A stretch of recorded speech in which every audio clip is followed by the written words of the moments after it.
아멘. 자, 오늘도 우리 이 공부 시간에 나오신 학생들을 주님의 이름으로 축복합니다. 오늘도 주님의 말씀을 잘 마음에 새겨서 또 우리의 삶의 힘과 능력이 되는 시간으로 삼으시기를 축복합니다. 네, 똑똑해져라 한번 하겠습니다. 똑똑해져야 되는 만큼 두들겨 주시기를 바랍니다. 5분 이상 두들기면 안 되겠습니다. 자, 시작. 네? 뭐라고요?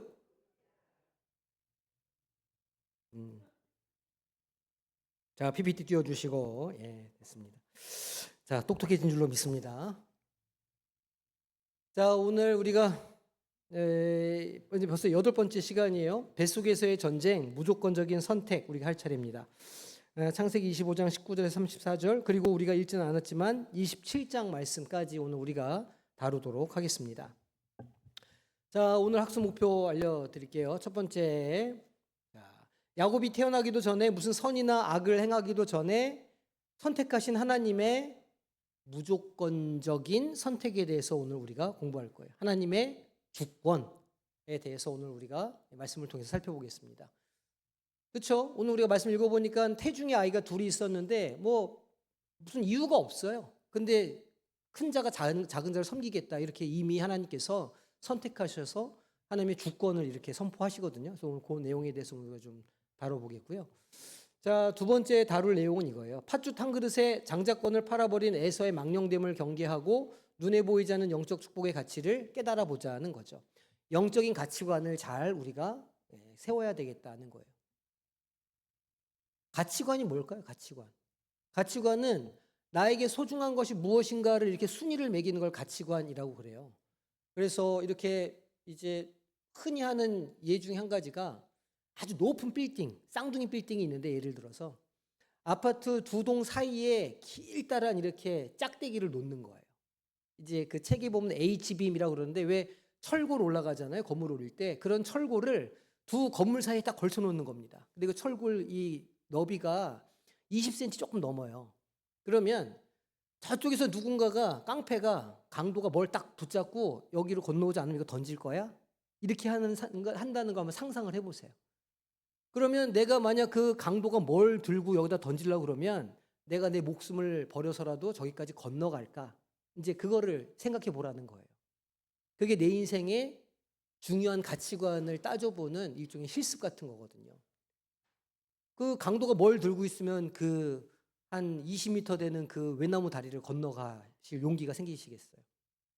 예를 들면 뭐 저기 롯데캐슬 여기 부산항에 있는 롯데캐슬 입주권 이런 거 들고 있으면 거기 건너가시겠어요? 아니면 10억 원 정도 당첨된 복권 딱 이거지 이번 주에 바꾸면 돼요. 당첨된 복권 10억 원짜리가 딱 들고서 이 건너면 이거 줄게 이렇게 하면 건너가시겠어요? 그런 거예요. 예. 저도 이제 처음에 그 가치관에 대한 질문을 받았을 때 내가 뭐가 있으면 건너갈까 생각해 보니까 아내나 우리 아이들이더라고. 강도가 예를 들어서 여기 안 건너면 애를 밀 거야, 뭐 아내를 뭐 던져버릴 거야 이렇게 하면 내가 거기 건너가지 않겠나? 이제 그런 생각을 하게 되더라고요. 그런 게 이제 가치관이에요.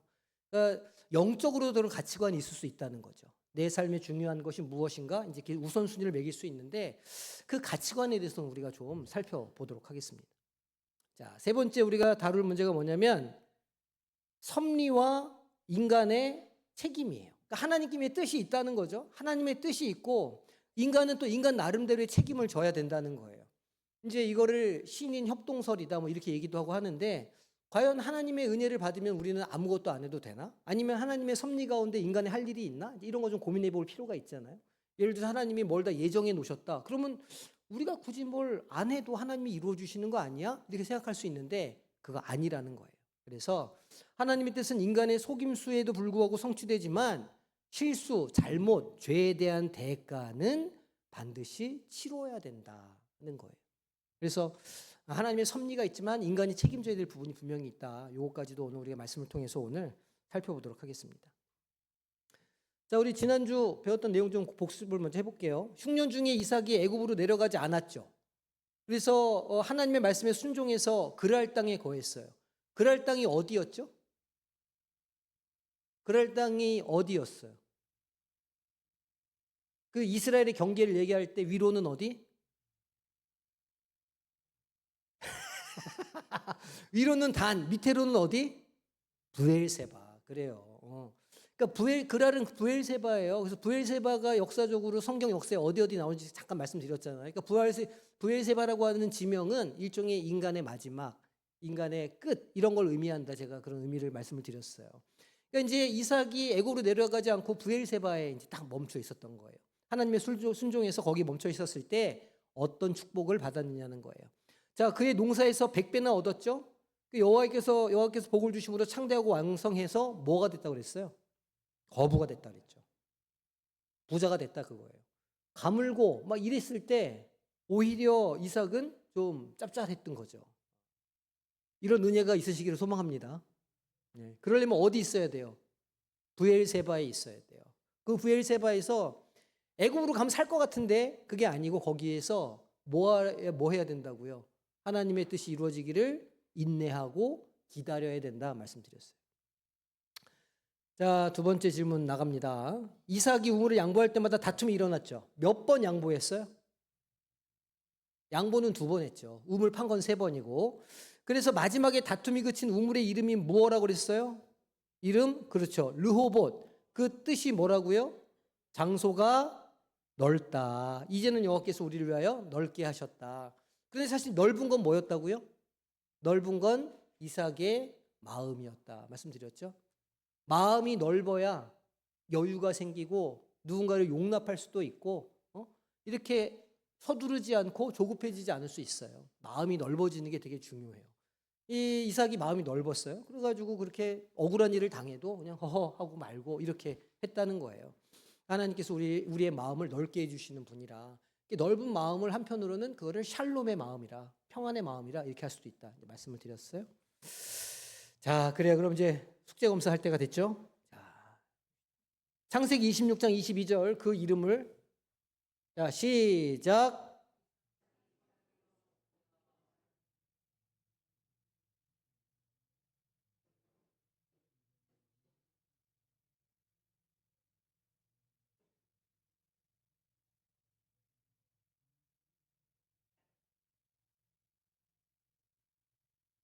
아멘. 뭔가 좀 제가 잘못 드린 것 같아요. 그죠? 창세기 20장 22절인데 그 이름을 르호봇이라 하여 이거를 제가 해드렸어야 되는데 엄한 걸 내드렸나? 너무 길었구나. 그래요. 죄송해요. 여기 다시 한번 읽어보겠습니다. 자, 시작.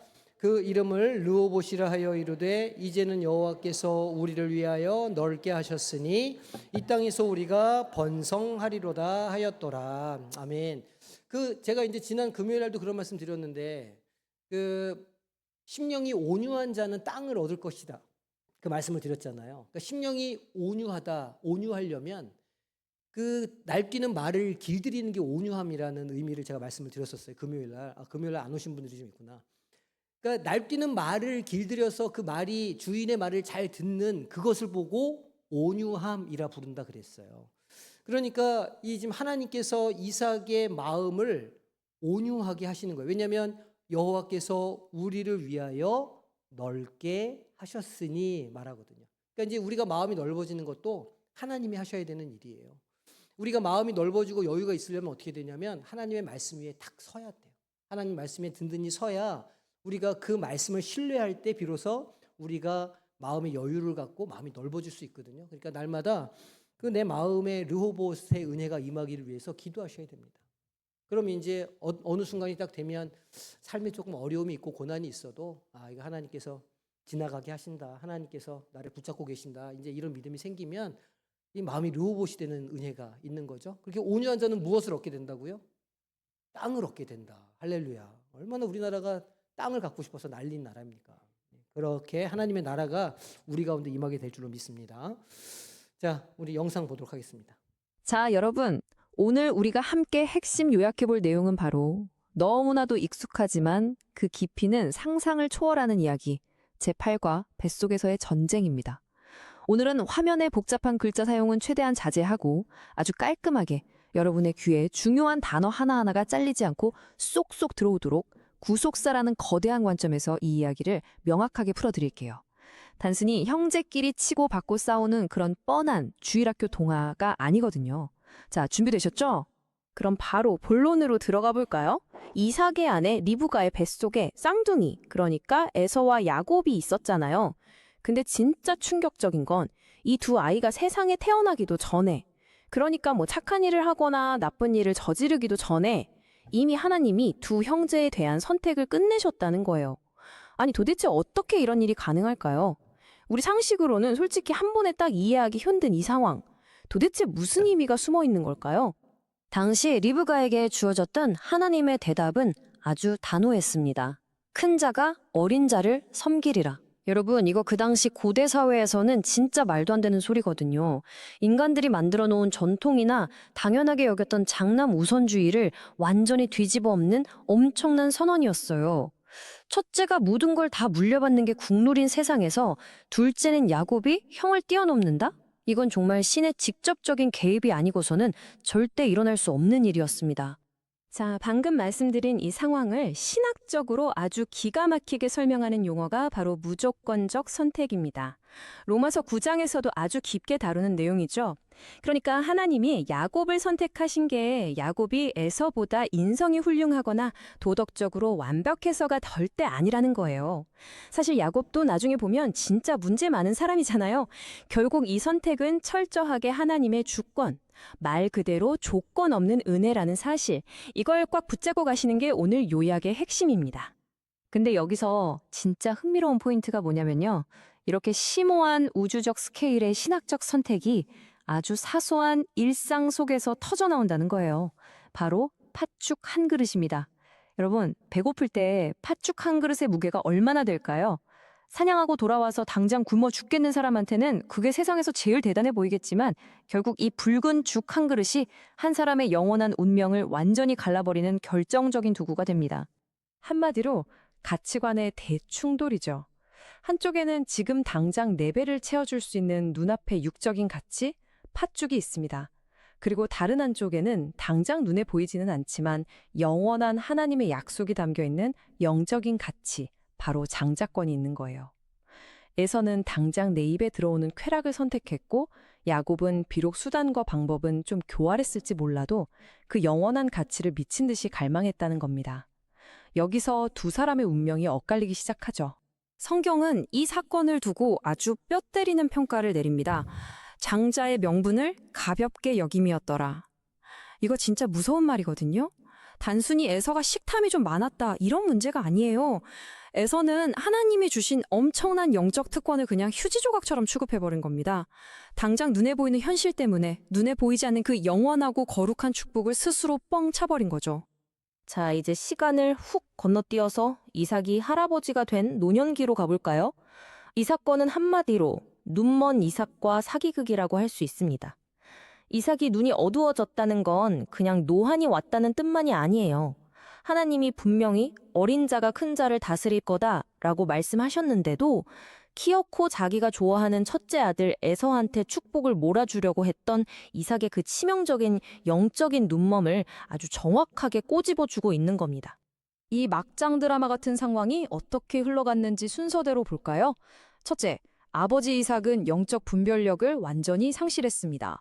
둘째, 엄마 리브가랑 아들 야곱은 서로 짜고서 아버지와 형을 아주 철저하게 속여 넘기죠. 그리고 셋째, 결국 이삭은 엉뚱하게 야곱에게 모든 축복을 쏟아붓게 됩니다. 하나님의 타이밍을 기다리지 못하고 꼼수를 쓴 인간들의 얄팍한 속임수와 엉망진창인 현실이 제대로 충돌해버린 순간입니다. 근데 여러분, 이게 정말 기가 막힌 역설인데요. 야곱과 리브가가 친 사기극, 당연히 나쁜 짓이죠. 명백한 죄입니다. 그런데 놀랍게도 하나님의 섭리는 이 인간들의 거짓말과 엉망진창인 행동들조차도 뚫고 지나가서 기어코 큰 자가 어린 자를 섬기리라 하셨던 그분의 주권적인 뜻을 완벽하게 이루어내십니다. 인간의 어떤 꼼수나 실수도 하나님의 큰 그림을 절대로 망가뜨릴 수 없다는 걸 보여주는 정말 소름 돋는 장면이죠. 그런데 여기서 절대 오해하시면 안 되는 핵심 포인트가 하나 있습니다. 그럼 하나님의 뜻만 이루면 과정에서 거짓말 좀 해도 되는 거 아니야? 절대 아닙니다. 하나님은 그 죄악된 방법까지 눈 감아 주신 게 아니에요. 야곱은 이 사기극 때문에 형을 피해 도망쳐야 했고 무려 20년 동안이나 낯선 땅에서 뼈빠지게 고생하며 그 죄값을 톡톡히 치러야 했습니다. 하나님은 약속을 반드시 지키시지만 동시에 당신의 자녀가 엇나갈 때는 아주 철저하게 훈련시키신다는 사실 꼭 기억하셔야 합니다. 자, 그럼 이 오랜 옛날 이야기가 오늘을 사는 우리한테 대체 어떤 의미가 있을까요? 바로 나의 행위가 아닌 굳건한 언약이라는 엄청난 위로입니다. 야곱이 그렇게 거짓말쟁이의 결점이 많은 사람이었는데도 하나님이 끝까지 버리지 않으셨잖아요. 야곱이 예뻐서가 아니라 하나님이 스스로 맺으신 그 약속, 언약 때문이었습니다. 저와 여러분의 구원도 마찬가지예요. 내가 완벽하게 살아서가 아니라 우리를 꽉 붙들고 계시는 하나님의 그 변함없는 약속 덕분이라는 겁니다. 정말 든든하지 않습니까? 자, 이제 오늘 요약을 마무리하면서 여러분 스스로에게 아주 도발적인 질문을 하나 던져보시기 바랍니다. 나의 팥죽은 무엇입니까? 혹시 우리도 에서에서처럼 당장 눈앞에 보이는 작은 이익, 잠깐의 편안함 때문에 나에게 주어진 그 엄청난 영적인 특권과 가치를 아무렇지도 않게 팔아넘기고 있진 않나요? 오늘 이 구속사의 렌즈로 본 이야기들이 여러분의 가장 소중한 영적 장자권을 다시 꽉 붙잡는 진짜 전환점이 되기를 진심으로 바랍니다. 생각의 끈을 놓지 마시고요. 다음 시간에도 더 깊고 흥미로운 해설로 찾아뵙겠습니다. 자, 그러면 우리 25장 일단 요약을 다시 한번 해볼게요.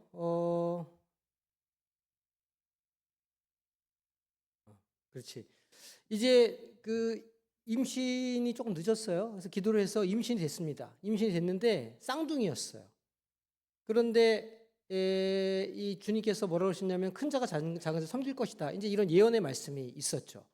그리고 나중에 실제로 아이가 나왔는데 형은 몸이 붉고 털이 많았어요. 그리고 열심히 이렇게 사냥을 하는 걸 좋아했고 아버지가 고기를 좋아했는 모양이에요. 그러니까 이제 아들이 잡아온 고기를 좋아하다 보니까 큰 아들을 좋아했던 것 같고 그 다음에 이제 엄마는 조금 좀 그 여성스러운 듯한 야곱을 좋아했던 것 같아요. 요즘으로 말하면 이 에서는 이제 테토남 그리고 이거 용어를 아시나 모르겠다. 이 남성스러운 걸 보고 테토 뭐 어떻게 이 이름 붙이거든요. 그 이제 야곱은 이제 여기 애견남이었던 거예요. 여성스러우니까. 엄마는 둘째를 좋아하고 아빠는 큰애를 좋아하고. 근데 이제 형이 사냥을 실컷 하고 나왔는데 배가 고팠던 거예요. 근데 이제 때마침 동생이 이제 팥죽을 끓이고 있으니까 이걸 좀 나한테 달라. 그런데 좀 그러면 나한테 장자권을 다오. 이렇게 하니까 아무 생각 없이 장자권을 나한테 줄게. 이렇게 하고 팥죽을 먹고서 거래가 그냥 거기서 끝나요. 이런 이제 좀 이 불경스러운 일을 이제 하게 되는 거죠. 그리고 나니까 이제 이런 일들이 이렇게 리브가가 이삭이 이제 죽을 때가 돼서 내가 아들을 축복을 해야 되겠다. 장자 축복을 해야 되겠다. 이렇게 하니까 리브가가 이 동생을 불러다가 이제 이렇게 해서 말하자면 아버지랑 형의 아들의 큰 아들을 상대로 사기극을 벌이는 거 아닙니까? 그래서 이제 야곱이 변장을 해가지고 가죽을 뒤집어 쓰고 아버지한테 가서 아버지가 좋아하는 음식을 대접을 하는 거예요. 그러니까 아버지가 이제 눈이 가렸는데 아까도 보셨지만 거기서 눈이 가렸다라는 건 시력이 약하다라는 물리적인 일차적인 의미도 있지만 영적으로 무뎌졌다 이런 의미가 있어요. 그러니까 이제 성경을 보면은 우리가 눈이 멀었다, 잘 보지 못한다, 이제 이런 것들을 그런 장면들을 우리가 보는 데가 몇 군데 있는데 그게 다 의미하는 바가 영적으로 알아보지 못하고 영적으로 무뎌졌다는 것을 상징하는 그런 이야기들이거든요. 마찬가지로 아버지가 영적으로 눈이 멀었어요. 깨닫지 못했어요. 뭘 깨닫지 못했냐면 하나님의 약속을 깨닫지 못했죠. 분명히 작은 자가 큰 자를 섬기겠다고 했는데 그거를 전혀 기억을 못했던 거예요. 그래서 이제 그 큰형님을 안수하려고 했을 때 이제 동생을 그렇게 할 수밖에 없었고 결국은 그것 때문에 동생은 형을 피해서 10수년을 20년을 그렇게 이제 힘든 삶을 살게 돼요. 그리고 우리가 알지만 아버지랑 형을 상대로 사기를 쳤는데 그 20년 동안 어떻게 했어요? 삼촌한테 사기를 당하는 거 아니에요? 그러면서 이제 고생하는 그런 야곱의 그런 인생을 우리가 보게 되는 거죠. 오늘 그 내용을 정리를 한번 해보도록 하겠습니다. 자, 먼저 뱃속에서 전쟁이 일어났고 하나님의 신탁이 주어지죠. 자, 이삭의 아내 리브가는 임신하지 못하다가 기도해서 쌍둥이를 갖게 돼요. 근데 태중에서부터 아이들이 서로 싸우는 거예요. 그러니까 하나님께서 리브가에게 예언을 주시는 거죠. 그 예언이 어떤 거였죠? 큰 자가 어린 자를 섬기겠다. 근데 이게 그 시절의 그 사고관으로는 가능한 일이 아니었어요. 그 시절에는 어쨌든지 간에 큰 형이 장자권이 있고 그 마지가 아버지 재산 반을 갖고 축복을 해주고 하는 권리가 다 장자에게 있었거든요. 근데 그거를 무시하고 뭐 둘째가 어떻게 이거는 있을 수가 없는 일인 거예요.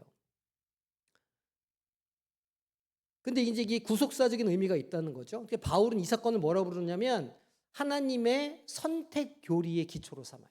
하나님의 선택 교리. 이제 루터도 그렇고 칼빈도 그렇고 바울의 이 로마서의 말씀을 가지고 선택 교리를 이야기하고 그래서 예정론을 이야기하거든요. 그러니까 하나님이 하나님의 주권으로 선택하셨다는 거예요. 왜 누구는 구원받고 누구는 구원받지 못해요? 이게 그 구원 못 받는 사람들의 행위 때문이 아니라 하나님의 선택에 달려 있다는 거예요.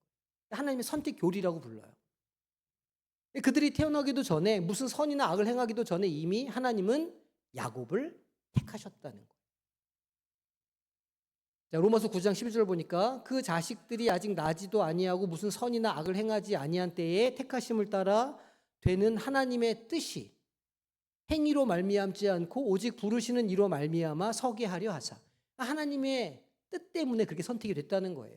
리브가에게 이르시되 큰 자가 어린 자를 섬기리라 하셨나니 기록된 바 내가 야곱은 사랑하고 에서는 미워하였다 하심과 같으니라.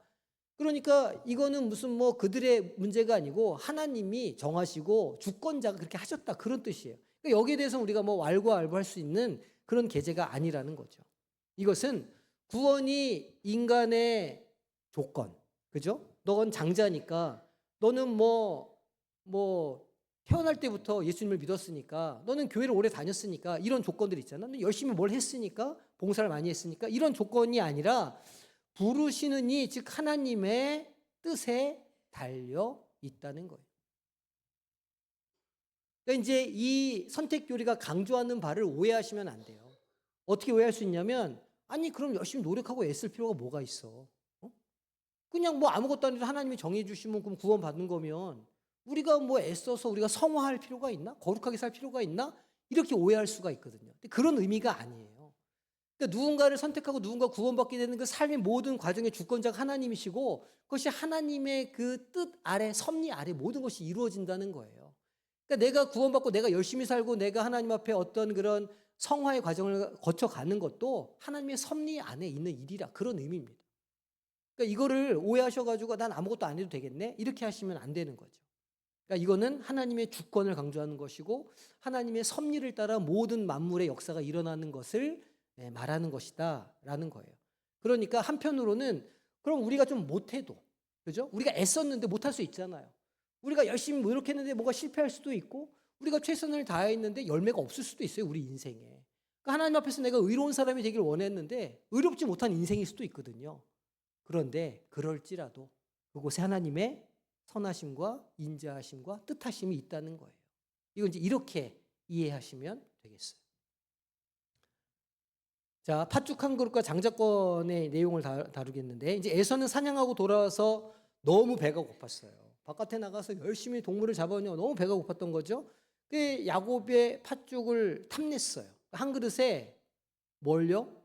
장자권을 맹세하고 팔았어요. 이제 에서가 장자권이 뭔지를 알았을까? 이제 그런 우리가 의구심을 갖게 되죠. 얘가 장자권이 뭔지를 알고 이거를 했나? 이제 이런 생각을 하게 돼요. 에서의 이걸 뭐라고 표현하냐면 히브리서는 망령됨이라 표현해요. 히브리서 12장 16절 가보면 에서를 망령된 자라 이렇게 부르거든요. 자, 16절 보니까 음행하는 자와 혹 한 그릇 음식을 위하여 장자의 명분을 판 에서와 같이 그런 사람들은 어떤 사람들이라고요? 망령된 사람들이라 이렇게 말하고 있어요. 그럼 망령되다는 건 무슨 뜻이냐? 이 베벨로스라고 하는 이 헬라어인데 원래는 문턱, 문지방, 문턱을 말하는 단어예요. 근데 이걸 이제 어떻게 보통 썼냐면 누구나 아무나 다 왔다 갔다 할 수 있는 문, 그냥 활짝 열린 대문 이런 의미로 받아서 이제 쓴 거예요. 그러니까 누구나 지나갈 수 있는 신성하지 않은 곳, 구별되지 않은 곳, 그렇게 속된 것을 표현할 때 이 망령되다라는 단어를 써요. 그러니까 이거는 딱 정리해 보면 거룩하지 않은 것, 그걸 망령됨이라고 부르는 거예요. 그러니까 망령은 무엇의 반대냐? 거룩의 반대죠. 거룩의 반대가 망령인 거예요. 우리가 이제 하나님 앞에서 거룩한 삶을 살아야 된다고 보통 우리 얘기하잖아요. 거룩하다는 건 무슨 뜻이에요? 구분되다, 분리되다, 이런 게 이제 거룩하다의 뜻이잖아요. 그러니까 이 분리되지 않은 것, 구분되지 않은 게 뭐라는 거예요? 망령된 거라는 거예요. 그 망령된 사람이 하는 선택이 뭐냐면 우선순위가 흐리는 거예요. 뭐가 중요한지 뭐가 가치 있는지를 모르는 거, 뭐가 거룩한지 뭐가 속된지를 모르는 거, 그게 망령됩니다. 거룩하지 않음이다, 이렇게 이해하시면 돼요. 그런데 지금 이 에서가 이 망령됨의 대표자예요. 그는 눈앞에 뭐요? 육적인 만족, 본성을 너무 사랑했어요. 그래서 배가 고프니까 그럴 수 있죠. 배가 너무 고파가지고 그 자기에게는 장자권을 망령되게 그냥 여긴 거예요. 망령되게 여긴 거예요. 그래서 그 영원한 영적인 뭐를요? 특권을요. 특권이 뭐냐? 장자권이 제사장직, 두목의 상속, 언약 계승이라고 하는 특권을 헌신짝처럼 동생한테 그냥 줘버렸다는 거예요. 영적으로 중요하고 의미 있는 일들이 있고 그것을 따라 살아야 되는데 그 질서가 완전히 망가진 거죠. 질서가 허물어진 거예요. 그런 상태에서는 그 삶이 절대로 거룩할 수 없죠. 그러니까 이 망령됨은요, 행동으로 망령되지는 게 아니에요. 더러운 것은 바깥에서 안으로 들어오는 게 아니라 안에서 바깥으로 나가는 거거든요. 그러니까 우리 마음이 망령되면, 마음의 질서가 잡혀 있지 않으면 당연히 그 삶은 망령될 수밖에 없죠. 그러니까 뭐가 중요하냐? 우리 마음의 질서를 잡는 게 중요해요. 그래서 마음을 지키라고 말씀을 하는 거예요, 성경에서. 야곱은 반대로 갈망했죠. 야곱은 원하는 게 있었어요. 교활했어요. 지금 요 사건만 보면 에서는 잘못한 게 에서는 그 망령되이 여기는 태도 그거 하나였었지, 사기치고 속이고 이거는 다 야곱이 하는 짓이에요. 그 도덕적으로 야곱은 너무 좀 간사했어요. 근데 영적인 축복을 귀하게 여길 줄 아는, 그러니까 무엇이 우선순위인가를 아는 거룩한 욕심이 있었다는 거예요. 그러니까 이 육의 본성이 아니라 영혼의 갈망이 있었다는 거예요.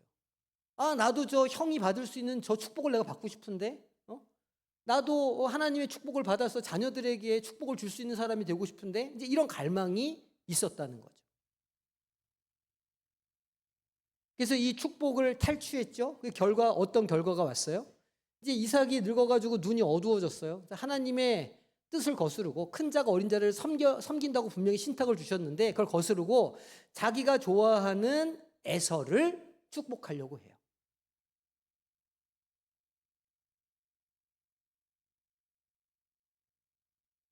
그랬더니 리브가는 그 약속을 기억하고 있었던 것 같아요. 그러니까 이제 불러가지고 이제 이 공모를 한 거죠. 공모를 해서 이삭을 속이고 그 축복을 가로채는 거예요. 하나님의 이걸 뭐라고 부를 수 있냐면 섭리라고 부를 수 있어요. 하나님의 섭리. 하나님의 일하심, 하나님의 계획하심을 따라 일하시는 역사를 섭리라고 하거든요. 그러니까 인간의 어떤 속임수조차, 그러니까 인간의 실수와 인간의 잘못조차도 하나님의 뜻을 이루는 도구로 사용된다는 거예요. 그러니까 이제 이런 부분이 우리가 이해하기가 힘들죠. 아니, 어떻게 그렇게 부도덕하고 부정직하고 잘못된 것을 통해서 하나님이 일하시는가. 근데 하나님은 어떤 것들은 그렇게 사용하셔가지고 하나님이 더 큰 일을 이루시는데 쓰신다는 거예요. 그게 하나님의 섭리라는 거죠. 우리 이제 이거를 믿음으로 우리가 받아들여야 되는 거죠. 그러니까 혹 내가 내 인생에 좀 실수한 게 있고 잘못된 게 있을지라도 우리는 하나님 앞에 기도해야 되는 거예요. 하나님, 이게 제가 실수하고 제가 잘못한 것이지만 그러나 이 일이 하나님의 큰 섭리 안에서는 선한 일로 사용될 수 있도록 좀 나를 좀 도와주십시오라고 기도하고 간구할 필요가 있는 거죠. 한번 한 축복은 취소될 수가 없는 거예요. 그런데 죄의 대가는 치러야 된다. 내가 잘못하고 내가 실수한 것에 대한 그 잘못된 일들에 대한 잘못된 열매는 내가 거두어야 된다, 이런 얘기예요. 방법이 잘못됐죠. 이 사건 때문에 형제간에 죽이고 살리는 일이 됐어요. 그렇게 될 수밖에 없겠죠. 그래서 실제로 형이 동생을 죽이려고 했고 엄마는 급히 동생을 어떻게 했어요? 삼촌 집으로 보내야 돼요. 엄마가 아들을 사랑했어요, 사랑하지 않았어요? 되게 사랑했잖아요. 근데 이 엄마는요, 이 사건 이후로 아들을 못 보고 죽어요. 그러니까 죄의 대가는요, 치르는 겁니다. 그거를 피할 수는 없어요. 다윗이 밧세바를 범해가지고 첫 번째 아들을 임신했잖아요. 그게 죄의 열매잖아요. 하나님께서 그 열매를 어떻게 하셨죠? 죽이셨잖아요.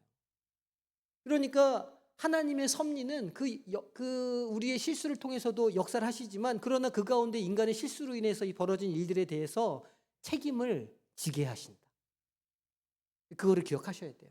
그래서 고달픈 망명 생활, 방랑 생활, 광야 생활, 뭐라고 쓰셔도 상관없어요. 고달픈 망명 생활을 시작하게 되죠.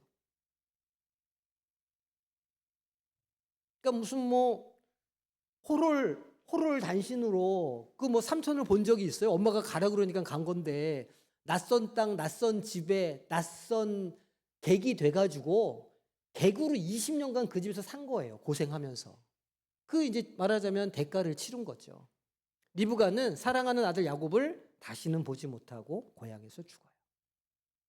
그러니까 하나님은 야곱의 사기극 때문이 아니라 하나님의 약속 때문에, 하나님의 섭리와 하나님의 약속 때문에 야곱을 이스라엘로 빚어 가신 거예요. 그러니까 야곱이 자격이 있고, 야곱이 굉장히 뜨거운 열정이 있어서 글을 그 계보에 쓰신 게 아니라 하나님이 그냥 그렇게 결정하셨기 때문에 이 야곱을 훈련시키고 때리고 만지고 다져가지고 깎아내서, 그래서 이스라엘이라고 하는 새 이름으로 빚어 가신다는 거예요.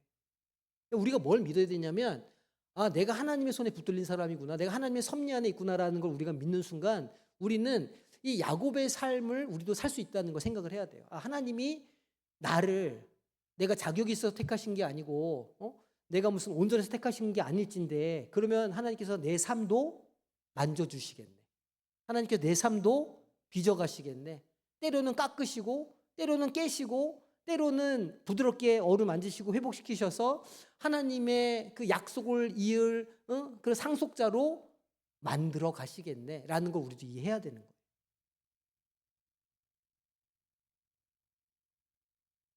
자, 질문을 해보겠습니다. 하나님께서 리브가에게 태중의 아이들에게 대해서 예언하신 핵심 내용이 뭐였다고요? 두 국민이 태중에 있으며 큰 자가 어린 자를 섬기겠다고 말씀하셨어요. 그래서 진짜 섬겼을까요?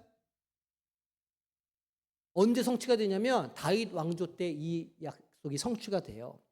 그러니까 다윗 왕이 에서의 후손인 에돔을 정복하죠. 다윗 왕이.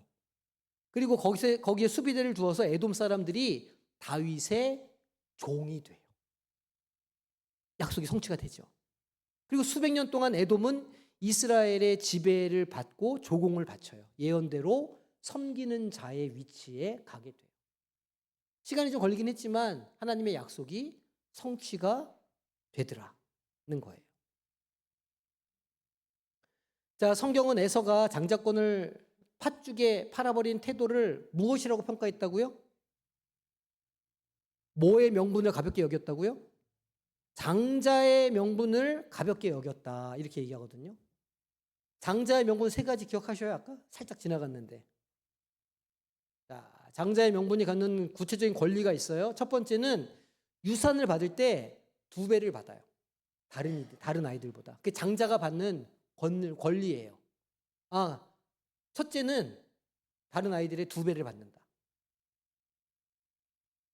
그리고 가정에서 제사장의 역할을 해요. 제사장의 역할이 뭐죠? 제사장이 뭐 하는 사람이에요? 제사장이 뭐 하죠? 죄를 씻도록 중간에서 역할을 하는 사람이잖아요. 그러니까 그 시절에는 하나님께 직접 우리의 죄를 고하지 못했어요. 죄를 지면 어떻게 해야 돼요? 제물을 가지고 가서 제사장에게 갖다 주면 제사장이 양의 그 제물에 안수를 하죠. 안수를 해요. 그래가지고 죄를 전가하잖아요. 그러면 이제 가가지고 내가 그 양을 잡으면 제사장이 그걸 가져다가 그 제단에 올고 태워요. 그럼 하나님께서 그 향을 흠양하시고 죄를 사해 주셨잖아요. 그걸 제사장이 하는 거예요. 그러니까 장자의 직분 중에 가장 중요한 직분이 무엇이냐? 그 가족의 죄를 하나님 앞에 가지고 가서 사하게 하는 역할이 장자에게 있었다는 거예요. 아버지가 만약 돌아가시면 그 가족들의 그 장자가 그 제사장의 역할을 물려받아요. 이 큰아들이. 가정의 영적 질서를 세우고 제사장의 직무를 수행할 수 있었어요. 수행했다는 거예요. 세 번째 역할이 뭐냐? 가문의 통치권이에요. 형제들을 다스리고 가문을 대표하는 법적 권위를 가져요. 장자가. 그러니까 결코 작은 권리가 아니죠. 장자의 권리는 이 가족과 하나님을 연결하는 그런 자리이기도 하고, 뭐 재산권도 그렇고 뭔가를 결정할 수 있는 그런 굉장히 중요한 자리예요. 근데 이거를 그렇게 망령되이 여겼다는 거예요. 이제 구속사적인 의미를 있어요. 이 장자권에 대한 구속사적인 의미가 있는데 야곱과 에서의 가문에서 장자의 명분이 더 특별한 의미가 있어요. 뭐냐면 하나님의 약속이 그 장자를 통해서 흘러가요. 하나님께서 어떤 약속을 주셨죠? 아브라함에게? 내 자손이 하늘의 별처럼 바다의 모래처럼 많게 해줄게. 그리고 그거를 이삭과도 언약을 갱신하셨죠? 내 자녀가 많게 해줄 거야. 그 약속을 누구에게 이제 전해줘야 돼요? 원래는 에서가 그 약속을 받아야 되는 거예요. 그 하나님의 놀라운 언약을. 근데 에서가 그걸 우습게 여겼다는 거예요. 그래서 아브라함과 이삭에게 주셨던 하나님의 언약, 이걸 이어받는 핵심적인 통로였는데 이거를 무시했다는 거죠. 영적인 축복의 통로죠. 하나님과 직접 소통하고 교제하면서 가문의 복을 전달하는 영적 복의 근원이 장자의 자리의 권한이고 권리였다는 거예요. 이런 영적인 의미가 있는데 이 영적인 우선순위를 이제 너무 가볍게 여겼던 거죠. 자, 야곱이 도덕적으로 에서보다 훌륭해서 선택받은 것이 아니죠. 그러면 하나님은 왜 야곱을 선택하셨을까? 하나님의 선택이 사람의 무엇으로? 행위로. 사람의 행위로 이게 이루어지는 게 아니다. 오직 우리를 불러주시니 하나님의 주권에 있음을 알게 하시기 위함이라는 거예요. 그러니까 우리가 하나님 앞에 나아갈 때는 우리가 어떻게 나아가야 돼요? 하나님 제가 뭘 했습니다. 이렇게 나가는 게 아니고 하나님의 은혜가 필요합니다 하면서 나아가야 되는 거예요. 우리가 하나님께 나아가는 우리의 태도는 무엇인가 우리가 한 것을 들고 나가서 칭찬받으려고 하는 게 아니고 내가 하나님 앞에 연약한 자임을 고백하면서 나아갈 수밖에 없는 거죠. 무조건적인 선택의 은혜를 보여주시기 위해서 그렇게 선택을 하셨다는 거예요. 자, 네 번째, 장자의 명분을 가볍게 여겼다라고 하는 말은 오늘날 우리에게 어떤 영적 태도를 경고하고 있을까요? 우리도 장자의 직분을 가볍게 여길 때가 있을까요? 있어요. 당장으로 우리의 본성을 쫓아 사는 삶, 그죠? 육체적인 편안함이 있잖아요. 언제나 말씀드리지만 이 영적인 일은요 희생이 필요해요. 노동과 비슷해요. 영적인 일이 뭐가 있을까요? 영적인 일. 성령께서 주로 시키는 일들은 어떤 일이죠? 예를 들면 뭐 말씀을 읽어라, 그죠? 그래서 사단마귀가 그런 마음을 줄 리가 없거든요. 뭐 말씀을 내가 좀 읽어야 되겠다. 아니면 뭐 내가 좀 써야 되겠다. 필사를 해야 되겠다. 아니면 뭐 내가 요새 기도가 모자른가 보다. 기도를 시키는 것 같다. 이런 마음, 이런 거. 그리고 뭐 내가 하나님 앞에 좀 더 헌신해야 되나? 이런 마음이 드는 거. 이게 다 사실은 하나님께서 주시는 마음이고 성령께서 인도하시는 마음이에요. 근데 재미있는 건 하나님이 주시는 마음에 순종하려면 반드시 시간, 노력, 재물이 들어가요. 하나님이 시키시는 일을 하려면 반드시 그게 필요합니다. 그게 없이는 하나님께 나아갈 수가 없어요. 생각해 보세요.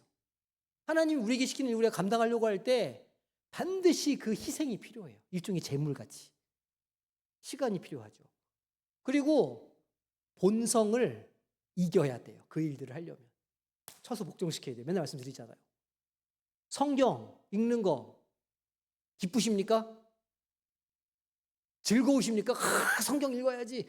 한참 성경이 재밌을 때가 있어요. 막 이렇게 창세기 쭉 재밌잖아요. 근데 이제 민수기 레위기 넘어가면 주여 이렇게 되잖아요. 그 역사서 썩 그렇게 재밌지 않거든요. 그 나중에 이제 그 시가서 넘어가 보세요. 시편, 잠언, 전도서, 아가 막 이렇게 넘어가면 막 예언서 이런 거 막 즐겁지 않아요. 성경 읽는 게. 성경을 읽으려면 그 재미없고 그 지루한 그 시간을 인내해야 돼요. 희생이 필요해. 결단이 필요하고. 기억하셔요. 하나님이 하시는 일, 하나님의 뜻에 따라 살려고 그러면 나의 시간과 의지와 재물과 노력이 필요하다. 그게 없이는 하나님의 뜻을 따라 살 수가 없는 거예요. 거짓말이죠. 그거 없이 내가 하나님을 예배하고 하나님의 뜻을 따라 살겠다? 그건 거짓말이죠. 할 수가 없는데. 그러니까 당장의 육체적인 편안함이나 세상의 이익 때문에 성도라고 하는, 성도가 마땅히 해야 하는, 성도라면 당연히 의무적으로 감당해야 되는 정체성, 예배, 말씀과 같은 영원한 가치를 소홀히 여길 수밖에 없다더라. 본성을 따라 살면.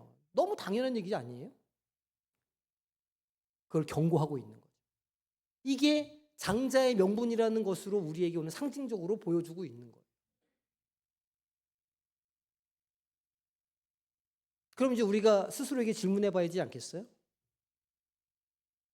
나에게 있어서 포기할 수 없는 팥죽 한 그릇은 무엇입니까? 당장 내가 오늘 하나님께서 기뻐하시진 않는 것 같은데 내가 오늘 또 이렇게 보란 듯이 행하고 있는 일은 무엇입니까? 그것 때문에 영적인 어떤 질서가 막 무너지거나 소홀해지신 적은 없습니까? 있죠. 본성을 따라 살면 영적인 질서가 무너질 수밖에 없어요. 너무 당연하게. 뭐 주말에 뭐 어디를 뭐 좀 간다, 뭐 취미 생활을 한다, 뭐 회사에서 내 돈 벌기 위해서 살기 위해서 뭘 더 한다. 그러니까 육과 본성을 위해서 살아가려고 하는 그 모든 노력은 결코 우리의 영혼의 질서를 세워주지 않아요. 영혼의 질서는 하나님의 말씀을 쫓아갈 때에만 세워져요. 이건 너무 분명한 사실이죠. 그럼 주말에 휴식도 하지 말고 매일 교회에 와가지고 맨날 십자가만 바라보면서 24시간 찬양해야 되냐? 그런 얘기가 아니에요. 우선순위가 중요하다는 이야기죠. 무엇이 우리 삶의 가치 있는 일인가를 내가 알고 있는가? 때로는 내가 희생하고 때로는 내가 포기할 수 있는 자세가 되어 있나? 그리고 내가 지금까지 어떤 희생을 하면서 내가 여기까지 왔나? 이런 걸 생각해 보시라는 거예요.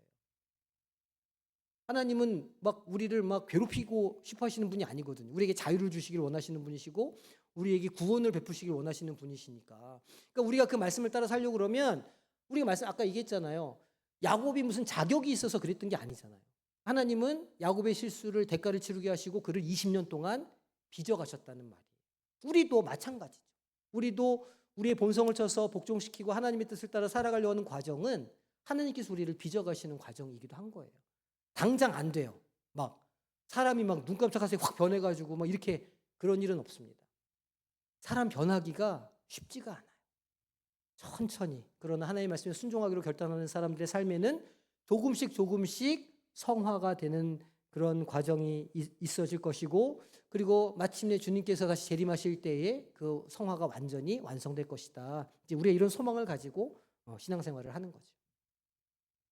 자, 6번째 질문. 야곱처럼 나의 부족함에도 불구하고 그죠? 하나님께서 나를 선택하시고 포기하지 않으신다는 사실이 나에게 어떤 위로가 될까라는 거예요. 위로가 되죠. 내가 실수하고 넘어질 때마다 나는 참 안 되는 인간이구나. 내가 참 구제불능이구나. 이렇게 할 때마다 우리가 사실 좌절하기 쉽잖아요. 내가 또 누군가의 상처를 줬네. 내가 또 실수했네. 내가 또 이렇게 또 잘못을 했네. 이럴 때가 있는데 그렇게 할 때마다 야곱을 택하신 하나님을 볼 수가 있잖아요. 야곱이 뭘 잘해서 선택한 게 아니고 사기를 치고 그렇게 말하면 도덕적으로 잘못된 사람이었는데도 하나님의 주권으로 선택하시고 그 사람을 훈련시키셔서 무려 이스라엘이라고 하는 이름을 주신 하나님의 은혜가 나에게도 있구나. 이렇게 하면 우리가 위로를 얻잖아요. 그럼 오늘도 그 좌절과 실패의 자리에서 다시 일어나서 하나님 앞으로 나아갈 수가 있는 거죠. 매일매일 우리는 그런 영적 전쟁 속에서 살고 있고 이 진리 위에 서 있어야 신앙이 자라간다. 그죠? 그 성화의 과정을 우리가 살아갈 수 있는 거예요. 자, 그러면 오늘 말씀을 좀 정리 좀 해보겠습니다. 첫 번째, 자, 주권적인 선택. 누구의 주권이라고요? 하나님의 선택. 나를 택하신 게 누구라고요? 하나님이. 언제 택하셨을까요? 창세 전에 나를 이미 택하셨어요. 그래서 우리가 여기에 와 있는 건 내가 일로 이사 왔고 어린 시절에 부모님이 일로 오셨고 그래서 내가 어린 시절부터 교회를 다녔고 그래서 여기 있는 게 아니고 창세 전에 하나님이 택하셨기 때문에 내가 여기 있는 거라고 하는 걸 아셔야 돼요. 그 하나님의 섭리고 이 구속사의 기초잖아요. 내가 여기 있는 건 우연이 아니다. 내가 이 사람을 만난 건 우연이 아니다. 내가 오늘 여기서 이런 고난을 당하는 건 우연이 아니다. 여기 하나님의 섭리가 있다. 이걸 우리가 믿어야지. 우리의 노력이나 됨됨이 때문이 아니라 태초부터 계획하신 하나님의 주권적인 선택에 달려있다는 거예요. 내가 오늘 여기 있는 건 하나님 때문이야. 이거를 아셔야 돼요. 내가 오늘 아픈 것도 하나님 때문이야. 내가 오늘 기쁜 것도 하나님 때문. 그러니까 우리가 모든 것이 은혜라고 고백할 수 있는 거예요. 그거를 인정을 해야 모든 것이 은혜라는 걸 고백하죠. 그 다음에 가치의 전도예요. 에서는 배고픔 때문에 장자권을 버렸죠. 하지만 성도는 그 영원한 것, 그 영혼의 중요한 가치관을 세우기 위해서 일시적인 것을 뭐 할까요? 절제할 수 있는 자여야 된다는 거예요. 본성을 쫓아서 24시간 본성을 피하면서 살 수는 없죠. 그렇잖아요, 사람이. 하지만 순간순간 필요한 때는 우리가 그 본성을 참기도 하고 절제하기도 하고 이렇게 하면서 하나님의 일을 이루기 위해서 애쓰는 노력이 우리한테 필요하다는 거예요. 그리고 야곱의 속임수와 인간적인 흠결에도 불구하고 하나님은 언약을 이루어 가시는 분이라 하나님의 열심으로 우리로 살아갈 수 있다는 거예요. 하지만 죄의 뭐는요? 죄의 결과, 죄의 대가는 받게 하신다. 그거는 내가 책임지고 내가 해결해야 된다. 그러니까 내가 누군가에게 상처를 줬어요. 그러면 내가 하나님 앞에 나가서 회개했어요. 하나님 제가 누구한테 상처를 줬습니다. 그렇게 하면 끝나나요? 아니에요. 우리의 책임이 남아있어요. 뭐 해야 돼요? 가서 용서를 구해야죠. 그것까지가 하나님께서 기뻐하시는 일인 거예요. 내가 하나님 앞에 용서를 받았다고 그 사람들의 마음까지 하나님 위로해 주시느냐? 아니죠. 하나님의 질서는 그런 게 아니에요. 내가 무엇인가 실수하고 잘못했으면 그 대가는 치러야 돼요. 하나님은 그걸 하게 하시는 분이. 그걸 안 하면 그걸 다 모아두셨다가 야곱처럼 이리 굴리고 저리 굴리고 고생시켜서 마침내 그것을 하도록 만드시는 분이에요. 나중에 이제 우리가 오늘 보진 않았지만 나중에 그래서 야곱이 어떻게 해요? 형을 만나요, 못 만나요? 형을 만나잖아요. 형을 만나서 어떻게 해요? 형 만나면 죽을 것 같으니까. 사랑하는 애들은 제일 뒤로 보내고 이렇게 먼저 보내고 선물 보내고 막 별의별 노력을 다 하잖아요. 나중에 형을 만나니까 어떻게 해요? 형이 죽였어요? 아니죠. 형 죄송해요. 제가 잘못했어요. 그러니까 괜찮다. 안아주고 용서가 일어난단 말이에요. 반드시 대가를 치러야 된다. 이거를 기억하시기를 바라요. 자, 숙제 내드리도록 하겠습니다. 자, 여호와께서 그에게 이르실 때 우리 한 목소리 읽어볼게요. 시작.